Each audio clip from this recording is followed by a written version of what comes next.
जय श्री श्याम भक्तों, आज है बृहस्पतिवार और आज हम बृहस्पति देव भगवान की कथा का स्मरण करेंगे। बोलिए बृहस्पति देव भगवान की जय, विष्णु भगवान की जय। बृहस्पतिवार को जो भी स्त्री पुरुष व्रत करे उनको चाहिए कि वह दिन में एक ही समय भोजन करे, क्योंकि बृहस्पति देव भगवान का इस दिन पूजन होता है। भोजन में पीले चने की दाल आदि का करे, परंतु नमक नहीं खाएं और पीले वस्त्र पहने, पीले ही फलों का प्रयोग करे। पीले चंदन से पूजन करे। पूजन के बाद प्रेम पूर्वक गुरु महाराज की कथा सुननी चाहिए। इस व्रत को करने से मन की इच्छाएं पूरी होती है और बृहस्पति देव महाराज प्रसन्न होते हैं तथा धन, पुत्र, विद्या तथा मनवांछित फलों की प्राप्ति होती है। परिवार को सुख शांति मिलती है, इसलिए यह व्रत सर्वश्रेष्ठ और अति फलदायक है। सब स्त्री व पुरुषों के लिए है। यह व्रत में केले का पूजन करना चाहिए। कथा और पूजन के समय तन, मन, क्रम, वचन से शुद्ध होकर जो इच्छा हो बृहस्पति देव से प्रार्थना करनी चाहिए। उनकी इच्छाओं को बृहस्पति देव अवश्य पूर्ण करते हैं, ऐसा मन में दृढ़ विश्वास रखना चाहिए। बोलिए बृहस्पति देव भगवान की जय, विष्णु भगवान की जय। बृहस्पतिवार की व्रत कथा। भारतवर्ष में एक राजा राज्य करता था। वह बड़ा प्रतापी और दानी था। वह नित्य गरीबों और ब्राह्मणों की सहायता करता था। यह बात उसकी रानी को अच्छी नहीं लगती थी। वह न ही गरीबों को दान देती थी और न ही भगवान का पूजन करती थी, और राजा को भी दान देने से मना किया करती थी। एक दिन राजा शिकार खेलने वन को गए हुए थे तो रानी महल में अकेली थी। उसी समय बृहस्पति देव साधु के वेश में राजा के महल में भिक्षा के लिए गए और भिक्षा मांगने लगे। रानी ने भिक्षा देने से इनकार किया और कहा, हे साधु महाराज, मैं तो दान पुण्य से तंग आ गई हूँ। मेरा पति सारा धन लुटाता रहता है। मेरी इच्छा है कि हमारा धन नष्ट हो जाए, फिर न रहेगा बांस और न बजेगी बांसुरी। साधु महाराज ने कहा, देवी तुम तो बड़ी अजीब हो। धन संतान तो सभी चाहते हैं, पुत्र और लक्ष्मी तो पापी के घर में भी होनी चाहिए। यदि तुम्हारे पास अधिक धन हो तो भूखों को भोजन दो, प्यासों के लिए प्याऊ बनवाओ, मुसाफिरों के लिए धर्मशालाएं खुलवाओ। जो निर्धन अपनी कुंवारी कन्याओं का विवाह नहीं कर सकते हैं उनका विवाह करा दो। ऐसे और कई काम हैं जिनके करने से तुम्हारा यश परलोक में फैलेगा। परंतु रानी पर उपदेश का कोई प्रभाव न पड़ा। वह बोली, महाराज आप मुझे कुछ न समझाइए। मैं ऐसा धन नहीं चाहती जो हर जगह बांटती फिरूं। साधु ने उत्तर दिया, यदि तुम्हारी ऐसी इच्छा हो तो तथास्तु। तुम ऐसा करना कि बृहस्पतिवार को घर लीपकर पीली मिट्टी से अपना सिर धोकर स्नान करना, भट्टी चढ़ाकर कपड़े धोना। ऐसा करने से आपका सारा धन नष्ट हो जाएगा। इतना कहकर साधु महाराज वहां से आलोप हो गए। जैसे वह साधु कहकर गया था, रानी ने वैसे ही किया। 6 बृहस्पतिवार बीते ही थे कि उसका समस्त धन नष्ट हो गया और भोजन के लिए भी दोनों तरसने लगे। सांसारिक भोगों से दुखी रहने लगे। तब वह राजा रानी से कहने लगा कि तुम यहाँ पर रहो, मैं दूसरे देश में जाता हूँ, क्योंकि यहाँ पर मुझे सभी मनुष्य जानते हैं, इसलिए कोई कार्य भी नहीं कर सकता। देश चोरी परदेश भीख बराबर है। ऐसा कहकर राजा परदेश को चला गया। वहां जंगल को जाकर लकड़ी काटता और उसे शहर में बेचता। इस तरह वह जीवन व्यतीत करने लगा। एक दिन दुखी होकर जंगल में एक पेड़ के नीचे निश्चित रूप से आसन जमाकर बैठ गया। वह अपनी दशा को याद करके व्याकुल होने लगा। बृहस्पतिवार का दिन था। एकाएक उसने देखा कि निर्जन वन में एक साधु प्रकट हुआ और वह साधु भेष में स्वयं बृहस्पति देवता थे। लकड़हारे के सामने आकर बोले, हे लकड़हारा, इस सुनसान जंगल में तू चिंता मग्न क्यों बैठा है? लकड़हारे ने दोनों हाथ जोड़कर प्रणाम किया और उत्तर दिया, महात्मा जी आप सब कुछ जानते हैं, मैं क्या कहूँ। यह कहकर वह रोने लगा और साधु को आत्मकथा सुनाई। महात्मा जी ने कहा, तुम्हारी स्त्री ने बृहस्पति देव के दिन वीर भगवान का निरादर किया है, जिसके कारण रुष्ट होकर तुम्हारी यह दशा करती गई है। अब तुम चिंता को दूर करके मेरे कहने पर चलो तो तुम्हारे सब कष्ट दूर हो जाएंगे और भगवान पहले से भी अधिक संपत्ति देंगे। तुम बृहस्पति के दिन पाठ किया करो, 5 रुपए के चने मुनक्के मंगवाकर उसका प्रसाद बनाओ और शुद्ध जल के लोटे में शक्कर मिलाकर अमृत तैयार करो। कथा के पश्चात अपने सारे परिवार और सुनने वाले प्रेमियों में अमृत व प्रसाद बांटकर आप भी ग्रहण करो। ऐसा करने से भगवान तुम्हारी सब कामनाएं पूरी करेंगे। साधु के ऐसे वचन सुनकर लकाढ़ार बोला, हे प्रभु, मुझे लकड़ी बेचकर इतना पैसा नहीं मिलता जिससे भोजन करने के उपरांत मैं कुछ बचा सकूं। मैंने रात्रि में अपनी स्त्री को व्याकुल देखा है, मेरे पास कुछ भी नहीं है जिससे उसकी खबर मंगा सकूं। साधु ने कहा, हे लकड़हारे, तुम किसी बात की चिंता मत करो। बृहस्पतिवार के दिन तुम रोजाना की तरह लकड़ियां लेकर शहर को जाओ। तुमको रोज से दुगना धन प्राप्त होगा जिससे तुम भली भांति भोजन कर लोगे। तब बृहस्पति देव की पूजा का सामान भी आ जाएगा। इतना कहकर साधु अंतर्ध्यान हो गए। धीरे धीरे समय व्यतीत होने पर फिर वही बृहस्पतिवार का दिन आया। लकड़हारा जंगल से लकड़ी काटकर किसी शहर में बेचने गया। उसे उस दिन और दिन से अधिक पैसा मिला। राजा ने चना गुड़ आदि लाकर गुरुवार का व्रत किया। उस दिन से उसके सभी क्लेश दूर हुए। परंतु जब दोबारा बृहस्पतिवार का दिन आया तो गुरुवार का व्रत करना भूल गया। इसी कारण बृहस्पति भगवान नाराज हो गए। उस दिन से उस नगर के राजा ने विशाल यज्ञ का आयोजन किया तथा शहर में यह घोषणा करा दी कि कोई भी मनुष्य अपने घर में भोजन न बनावे न आग जलावे। समस्त जनता मेरे यहाँ भोजन करने आवे। इस आज्ञा को जो न मानेगा उसके लिए फांसी की सजा दी जाएगी। इस तरह की घोषणा संपूर्ण नगर में करवा दी गई। राजा की आज्ञा अनुसार शहर के सभी लोग भोजन करने गए, लेकिन लकड़हारा कुछ देर से पहुंचा, इसलिए राजा उसको अपने साथ घर लिवा ले गए और ले जाकर भोजन करा ही रही थे कि राजा की दृष्टि उस खूंटी पर पड़ी जिस पर उसका हार लटका हुआ था। वह वहां पर दिखाई न दिया। रानी ने निश्चय किया कि मेरा हार इस मनुष्य ने चुरा लिया है।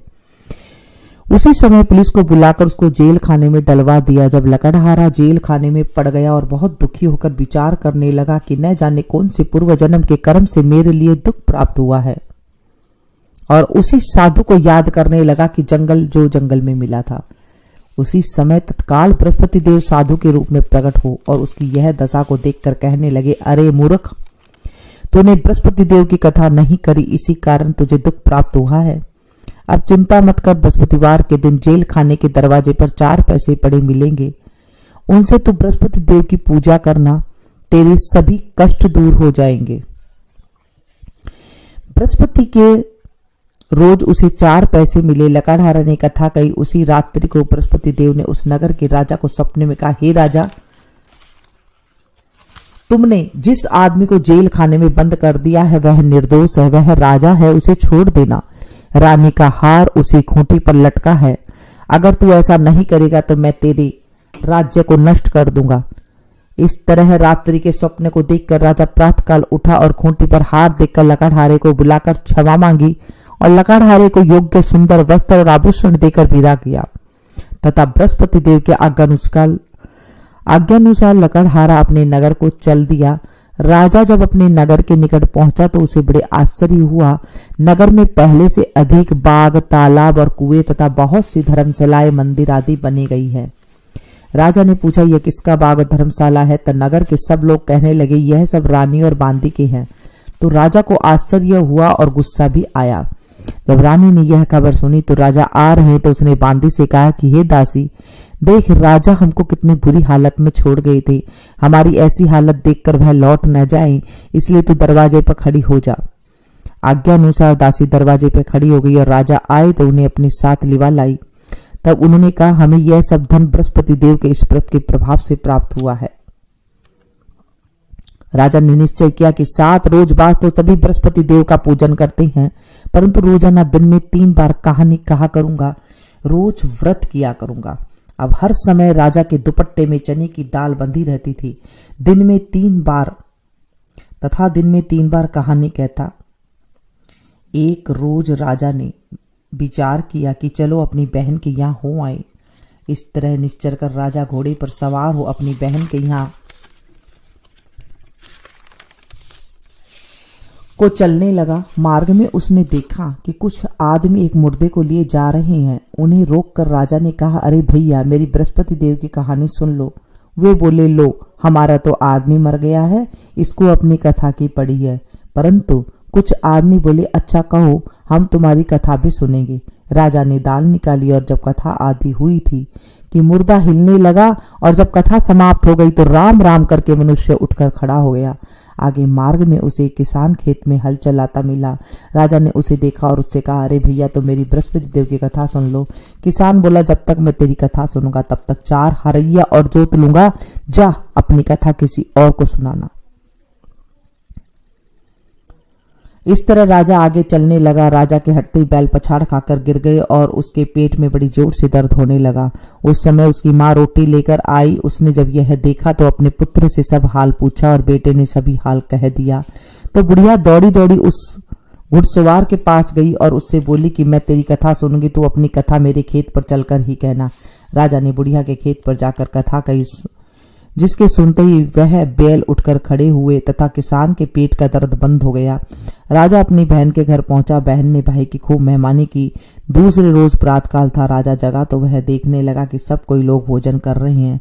राजा ने अपनी बहन से कहा कि ऐसा कोई मनुष्य है जिसने भोजन नहीं किया है, नहीं किया हो, मेरी बृहस्पति देव की कथा सुन ले। बहन बोली, भैया, यह देश ऐसा ही है।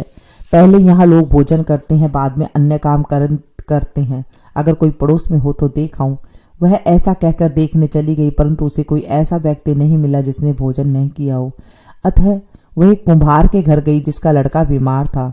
उसे मालूम हुआ कि उनके यहाँ 3 रोज से किसी ने भोजन ही नहीं किया है। रानी ने अपने भाई की कथा सुनने के लिए कुम्हार से कहा तो वह तैयार हो गया। राजा ने जाकर बृहस्पतिवार की कथा कही, जिसकी सुनकर उसका लड़का ठीक हो गया। अब तो राजा की प्रशंसा होने लगी। एक रोज राजा ने बहन से कहा, हे बहन, हम आप अपने घर को जाएंगे, तुम भी तैयार हो जाओ। राजा की बहन ने अपनी सास से कहा।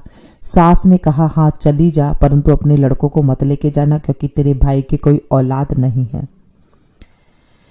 बहन ने अपने भाई से कहा, हे भैया, मैं तो चलूंगी, परंतु कोई बालक नहीं जाएगा। राजा बोला, जब कोई बालक ही नहीं चलेगा तो तुम क्या करोगी। बड़े दुखी मन से राजा अपने नगर को लौट आया।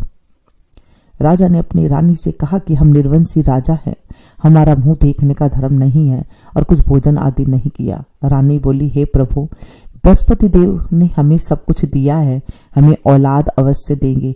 उसी रात को बृहस्पति देव ने राजा के सपने में कहा, हे राजा, उठ, सभी सोच त्याग दे, तेरी रानी गर्भ से है। राजा की यह बात सुनकर बड़ी खुशी हुई। 9वें महीने में उसके गर्भ से एक सुंदर पुत्र पैदा हुआ। तब राजा बोला, हे रानी, स्त्री बिना भोजन के रह सकती है, बिना कहे नहीं रह सकती। जब मेरी बहन आवे तो मुझसे कुछ कहना मत। रानी ने सुनकर हाँ कर दिया।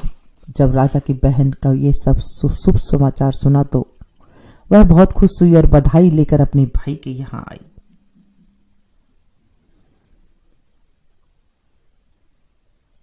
तभी रानी ने कहा कि घोड़ा चढ़कर तो नहीं आई, गधा चढ़ी आई।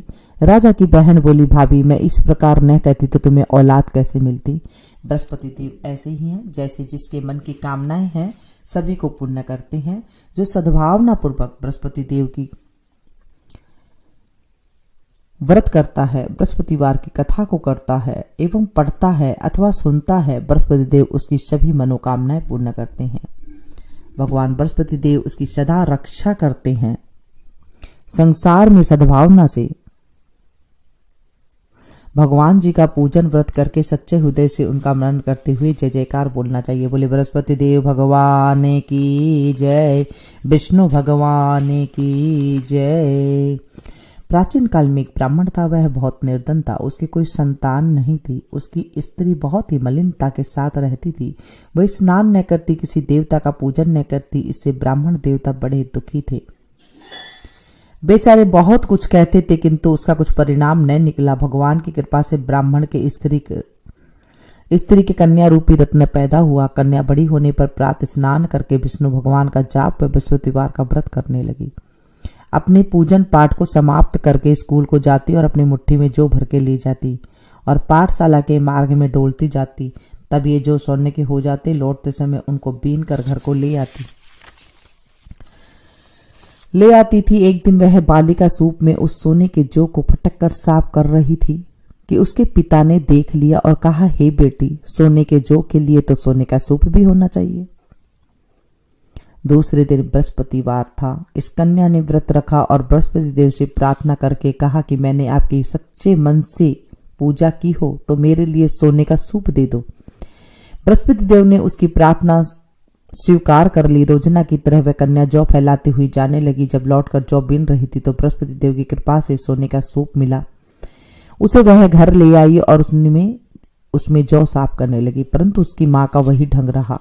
एक दिन की बात है, वह कन्या सोने के सूप में जौ साफ कर रही थी। उसी समय उस शहर का राजपुत्र वहां होकर निकला। इस कन्या के रूप और कार्य को देखकर मोहित हो गया तथा अपने घर आकर भोजन तथा जल त्याग कर उदास होकर लेट गया। राजा को जब इस बात का पता चला तो वह अपने प्रधानमंत्री के साथ उसके पास गए और बोले, हे बेटा, तुम्हें किस बात का कष्ट है? किसी ने अपमान किया है तो और कोई कारण है सो कहो, मैं वही कार्य करूंगा जिससे तुम्हें प्रसन्नता हो। अपने पिता की राजकुमार ने बातें सुनी तो वह बोला, मुझे आपकी कृपा से किसी बात का दुख नहीं है। नहीं, मेरा किसी ने अपमान किया है, परंतु मैं उस लड़की के साथ विवाह करना चाहता हूं जो सोने के सूप में जौ साफ कर रही थी। यह सुनकर राजा आश्चर्य में पड़ गया और बोला, हे बेटा, इस तरह की कन्या का पता तुम ही लगाओ, मैं उसके साथ तेरा विवाह अवश्य कर दूंगा। मैं उसके साथ तेरा विवाह अवश्य करवा दूंगा। राजकुमार ने उस लड़की के घर का पता बतलाया। तब मंत्री उस लड़की के घर गए और ब्राह्मण देवता को सभी हाल बतलाया। ब्राह्मण देवता राजकुमार के साथ अपनी कन्या का विवाह करने के लिए तैयार हो गई। विधि विधान के अनुसार ब्राह्मण की कन्या का विवाह राजकुमार के साथ हो गया। कन्या के घर से जाते ही पहले की भांति उस ब्राह्मण देवता के घर में गरीबी का निवास हो गया।